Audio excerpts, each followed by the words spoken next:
I was ignored by my family, overshadowed by my mom's favoritism. No matter how hard I tried, I was always blamed for my sister's mistakes. I was never a favorite. That was my sister, the golden child.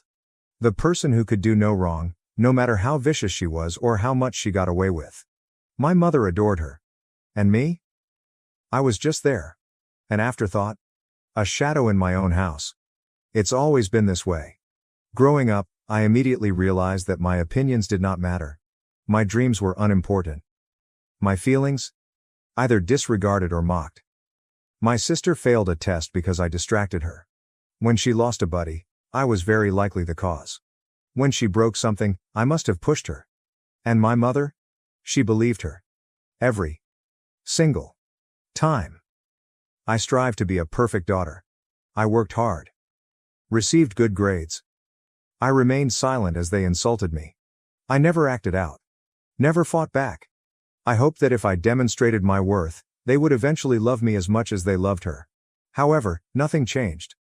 And suddenly everything came crumbling down. It began with an argument. Well, they were arguing. I was just standing there and letting them rant. My sister had failed a class and, rather than accepting responsibility, blamed me. Again. I didn't know how. Perhaps I stressed her out simply by being.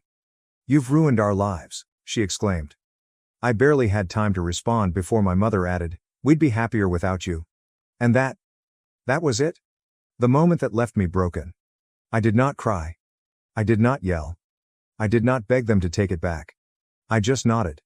Then I turned around, walked to my room, got a backpack, and packed whatever I could fit. They did not stop me. They did not even watch me depart. Just like that.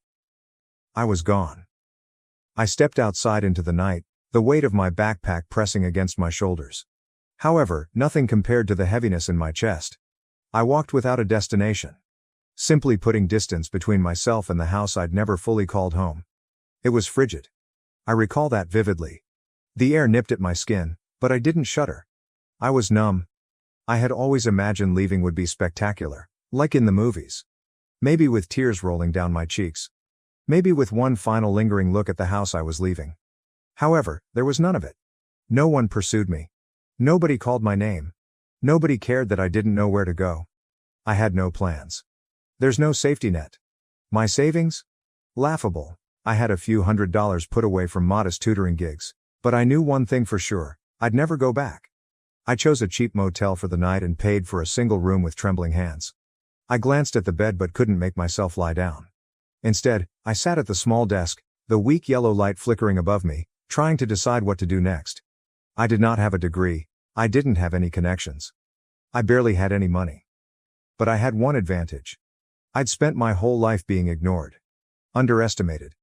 Nobody had ever handed me anything. If I was going to succeed, I'd have to create something from nothing. I began with what I knew. Studying. It sounded ludicrous at the time, but I was really excellent at it. I had spent years excelling in school, instructing other students, and assisting individuals with complicated subjects. Maybe, just maybe, I can make that into something.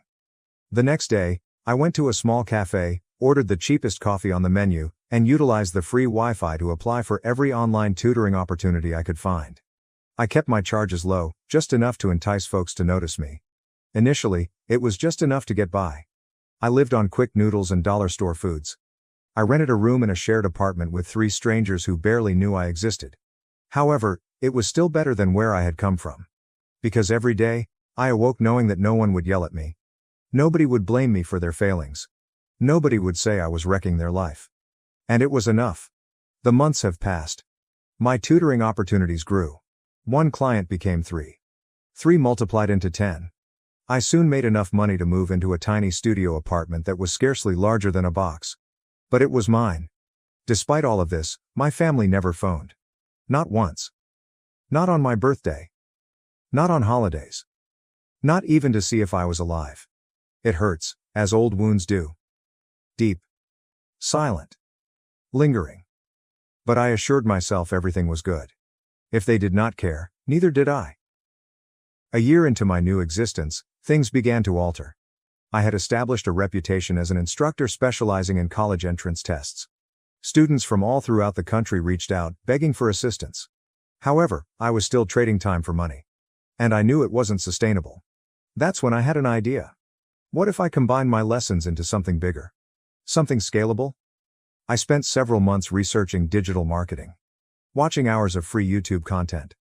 I read every article I could find. Then, I began designing my own online course. The ultimate SAT preparation guide. There was a risk. I spent every spare money I had on developing the course, creating a website, and running advertisements. Sales began slowly, one here and two there. Then something changed. Word of mouth spread. Students began raving about my approaches and shared them online. And, almost overnight, it burst.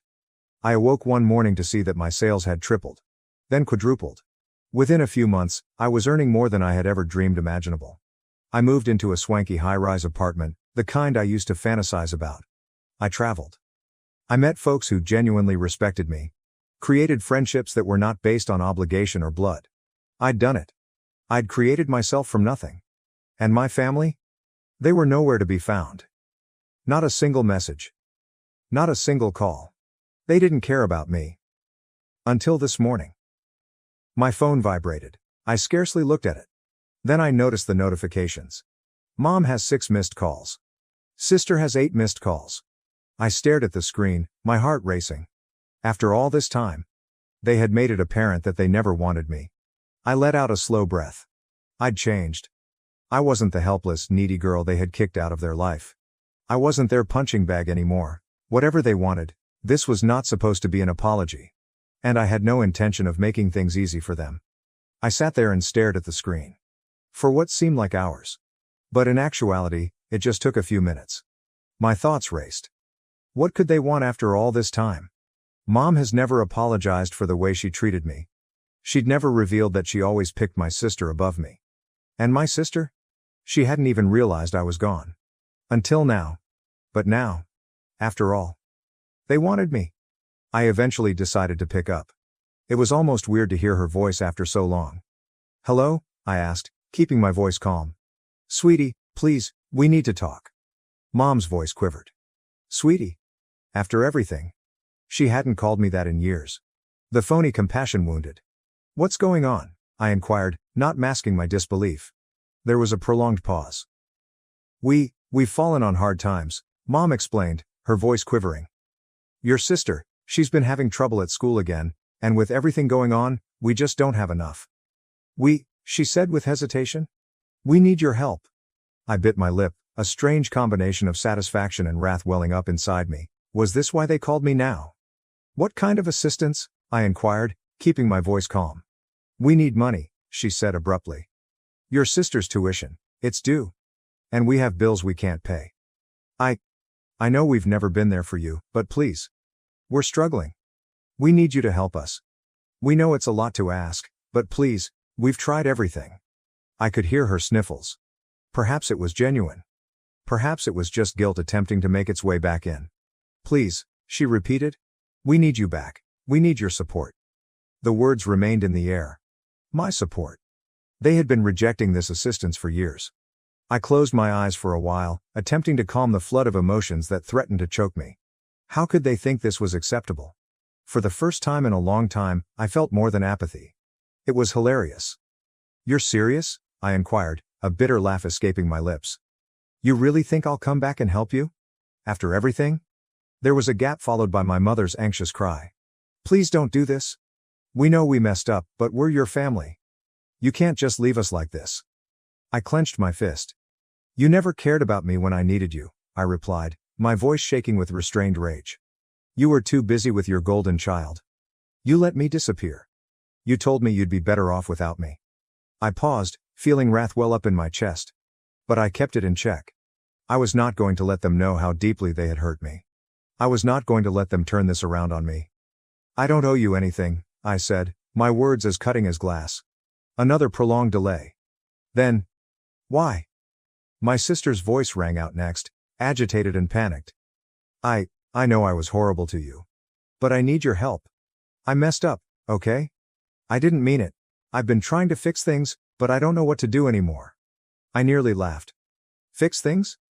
How can you treat years of pain? I don't want your apologies, I replied bitterly. And I don't owe you my money or my help. You can figure it out, Just like I did. But please, just. My sister's voice wavered, but I shut it off. Number. You should have thought about this before you kicked me out of your lives. I could feel my heart race as I hung up the phone. However, the adrenaline was not solely derived from rage. It stemmed from satisfaction. Knowing they needed me gave me a sense of satisfaction. After years of silence and pretending I did not exist, they needed me. I stood up and paced the room, allowing the gravity of the situation to set in. They were not calling to apologize. They weren't calling because they had missed me. They were phoning because they wanted me to remedy their mess. And while they struggled, they recognized what they had thrown away. But that didn't matter to me. They did not deserve me anymore. I was finished. But deep down, a part of me wanted to make them beg even longer. Make them uncomfortable. The phone vibrated again. I glanced at the screen. Mom, again. Her message carried the same desperate tone. Please. I know we can't undo the past, but we need you. I grinned. They had no idea what they were getting into. The phone vibrated again. The screen flashed with another message from my mother. Please, I'm begging you. We don't know where else to turn. I stared at the message, my finger hovering above the screen. Part of me wanted to dismiss it completely. Following all. Hadn't I previously answered them? But the desperation in her tone made me hesitate. For a time. Then I shook my head. Number, I was not going to soften. I was not going to be the one to improve their lives again. The thing is, I'd constructed something for myself. My empire, so to speak. My achievement wasn't solely about money. It was about the ability to choose who would be a part of my life. And my family? They no longer deserve that luxury. I put the phone down. I walked to the window. I looked out at the city. From this vantage point, everything seemed far away. So little. My former life's troubles felt like they belonged to someone else. I wasn't that person anymore. I was not their burden. Nevertheless, the messages kept pouring. I took a breath. I was not going to give in. I was not going to let them influence me with their guilt. But, deep down, there was a flare of something. Perhaps it was a pity. Perhaps curiosity. Perhaps something darker. But I resisted. The following morning, I awoke to the sound of my phone vibrating on the nightstand. Again. A quick peek at the screen confirmed it was from my sister. This time, I paused. Should I bother reading this? But my thumb swiped across the screen before I could think about it any longer. The message came in. I know I can't change the past, but I've been trying so hard to get into college. They rejected me, and now Mom's saying that if we don't get the money for the retake, I'll never make it. Please. Please. I'm so sorry. I felt an unusual sensation. Not sympathetic, not guilty. But something made me halt. Was this genuine? Was my sister really begging me, or was she simply doing her part? I took a deep breath, my hand trembling as I typed my response. You never cared when I needed you. Why should I care now? I pressed send. The weight that settled in my chest felt heavier than I anticipated. A part of me felt cold and detached. I had built some protective armor over the years. But there's another part of me. It wanted to believe her. But I could not. I continued to work throughout the day. But, every time I looked at my phone, there were additional notifications. Calls. Texts. Voicemails. They were unrelenting. I could feel their desperation creeping through the screen and the words. They were beginning to disintegrate under the weight of their own decisions. But what did they expect of me? They'd made their bed. They'd picked their route. Now was the time for them to face the consequences. But then, at 7 p.m., I noticed something that made my heart skip a beat. A note from Mom. I need to talk to you. This isn't just about money. I know I messed up, we messed up. But I'm asking you, as a mother, to come home. I need you. We need you. Please don't leave us like this. I stared at the message. My thumb hovered above the keyboard. I briefly pondered calling her back. Perhaps I could hear her out. Maybe I can find a way to make this work. But then, I thought about what they had put me through. They treated me as if I did not matter. I was not going to forget that. I was not their savior. With a long exhale, I typed. You had your chance. I'm done. I pressed send. And something within me cracked. I knew I'd made the proper decision. At the same time, I felt a lingering ache in my chest. Because deep inside, I couldn't help wondering. What if this was their final scream for help? What if they truly were suffering? But in the end, I learned one thing. I could not repair them. They were beyond rescuing. If they wanted anything from me, it needed to be on my terms. I put my phone down and attempted to forget about them. But the following evening, while I was sitting in my living room, going through my phone, I heard a knock on the door. A sharp and fast rap. There was a pause afterwards. I looked up, puzzled. Who might that be? I stood up and moved toward the door, the hairs on the back of my neck standing on edge. Something did not feel right. Looking through the peephole, my stomach sank. There they were. Mom. Dad. My sister. I am standing on my porch. They looked like they hadn't slept for days. Their faces were worn, drawn, and pale. But it wasn't only their appearance that made my pulse quicken. It was the fact that they had arrived here. Uninvited. I hesitated for a time, unsure what to do. Part of me wished to ignore them. Turn around and walk away, pretending I hadn't noticed them. But the wrath I had been suppressing surged up. I wasn't about to let them enter my space, not after all they had done. I opened the door just enough to see them clearly, my heart pounding in my chest. "What are you doing here?" I questioned, my voice low and angry. Mom stepped forward first, her eyes wide with despair. Please, just hear us out," she begged, her voice shaking. I stared at her. The same woman who said she'd be better off without me. Who had repeatedly shoved me aside. So now, she was standing on my porch, pleading for assistance. "What the hell are you doing here?" I asked, my voice rising. "You think just because you show up at my door, I'm going to take you back? You think I'm going to forget everything you've done?" Dad shuffled uneasily behind Mom but did not speak. My sister stood next to him, staring at the ground and avoiding my look. We're sorry," Mom admitted, her voice breaking. "We've been trying to reach you, but we know we've messed up. It's just so hard, and we don't know what else to do. You're the only one who can help us. The only one who can help you." I felt the rage surge like a tidal wave. "You didn't need me before. Why now?" "You had years to fix this," I retorted. "Years. And you never once bothered to reach out. To make things right. Not when it mattered. And now you think you can just show up here and make everything okay?" They remained silent for a minute, evidently surprised by my coolness. Mom's eyes filled with tears. But I could not force myself to care. "We've been struggling," she said in a desperate whisper. "We don't have money for rent. Your sister's future is slipping away. I don't know what else to do." I clenched my fist. "Don't tell me you don't know what else to do," I exclaimed, my voice quivering with rage. "You had choices. You made choices. And I wasn't part of them. But now that everything's falling apart, suddenly you want me?" Mom took a step forward, hand outstretched. "Please, just listen." I slammed the door on her face. The sound resonated throughout the home. The boom rang in my ears. And for a brief moment, I felt a rush of power. I could finally take control of this situation. But while I stood there with my hand on the door handle, something gnawed at me. Something twisted in my stomach. It wasn't a case of guilt, it was terrible. It was the knowledge that they'd come here, to me, because they had nowhere else to go. And they had shown up. Not because they wanted to improve our connection, not because they were genuinely remorseful, but they needed me, and I despised it.